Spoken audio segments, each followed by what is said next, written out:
All right, Cowboy Nation, it's your guy Majestic Sounds. I just wanted to jump on real quick. As you guys probably already know, the 4-letter and the 3-letter networks are not giving us an opportunity to even win this game, which is ridiculous. And then, we got Las Vegas talking about a 1.5 spread, essentially saying that it's going to be a tight game. And I agree with that. It can come down to the wire, but I do have a few things that I would like to see Mike McCarthy do and the Dallas Cowboys do today. And I'm going to call it keys to succeed. If we want to succeed, if we want to win in week 3, these are the things that I think we need to do. So offensively, of course, we need to score on our first possession. Even if the Baltimore Ravens get the ball first, we need to 3 and out them or force them to kick a field goal, and then we need to score a touchdown. But I do want to see Mike McCarthy mix up the play calling. I do want to see the running game get established during the first series. The first time we get the ball, I would like to see the running game really get going. I would like to see Ezekiel Elliott out there on the first series. Ezekiel Elliott, you can mix it up with Rico Dowdle. I would like to see them guys get going. People had their reservations with my guy TP, as in Tony Pollard, but Tony Pollard was able to get at least 60 yards per game. That's what he averaged last year, and right now Dallas is not even averaging that right now. Ezekiel Elliott is only averaging 28 yards per game. Rico Dowdle is only averaging 28 yards per game as well. Now, when you combine that, you're looking at a 56 yards per game, and that's still not more than what Tony Pollard was able to bring to the table last year, you guys. So I understand he was coming off an injury. He wasn't as explosive in the beginning of the year, but as the year went on, he became more aggressive, more explosive. You've seen just him finding his way within the offense as the year progressed, and the offensive line actually started looking better as the year progressed as well. But today in this game, I need to see the running game get going. Like I said, some misdirection plays. The play calling is going to be very vital. You can fake some jet sweeps to CeeDee Lamb and run in the opposite direction with Rico or Ezekiel Elliott, or maybe even a Deuce Vaughn. But first, we most definitely need to see Ezekiel Elliott and Rico Dowdle out there first. And of course, we've been able to move the ball. That hasn't been a problem.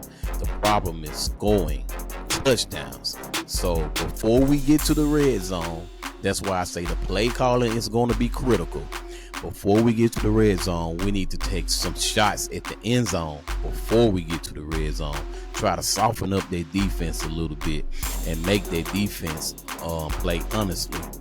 So offensively, that's what I desire to see.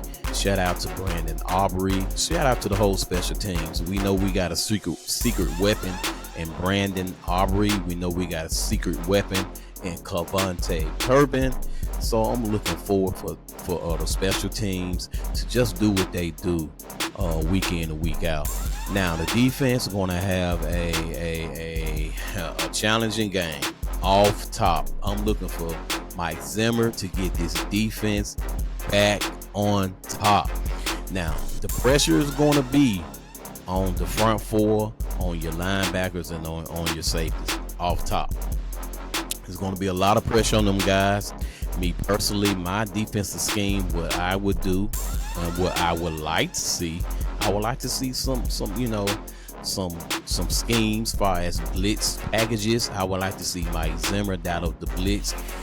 I would like to see the defense hold them and force 3rd and longs so that you can dial up a blitz. I would like to see containment on the ends.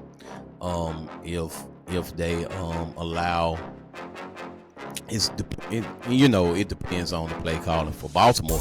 But if they run Lamar a lot, the containment is going to be very vital, and then you're going to need a spy. Overshown would be a perfect guy for that. You can kind of mix up your spies. You can have a middle linebacker spying sometimes. You can have the weak side linebacker spying sometimes, and then you can force him up to the middle, and then that spy can sack him. So it's different blitz packages that you can present, but the thing is, you got to get them in 3rd and long to really slow these guys down. So the front 4 is very, very vital. They're gonna have to stop the run, and it's hard to bring down King Henry. Derrick Henry ain't gonna be like one man can bring that dude down. So if they choose to run the ball, which they are a running team, if they choose to run the ball, this is what we're going to have to do. We're going to, on some occasions, stack 8 in the box. On some occasions, the safety going to have to come down and help out on some occasions. But we'll just have to sit back and see what kind of strategy the Baltimore Ravens come with. 9 times out of 10, they're going to run the ball. They're going to do some type of read option with Lamar and Derrick Henry. So that's the keys to succeed, if you ask me.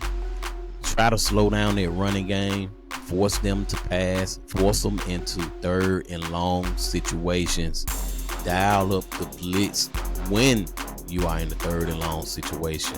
Make sure you keep the containments on your defensive ends. Keep Lamar in the pocket. He gonna take a sack, or he gonna run up and try to run, and when he does, our spy, which most likely will be Overshown, should be able to sack him, or at least tackle him for a minimal gain. So that is the keys to succeed in week 3, in my humble opinion. Now listen, make sure you guys subscribe to this channel, become a part of this membership, become a part of this community. All right, that's my time. I truly thank you all for your time. DC for life.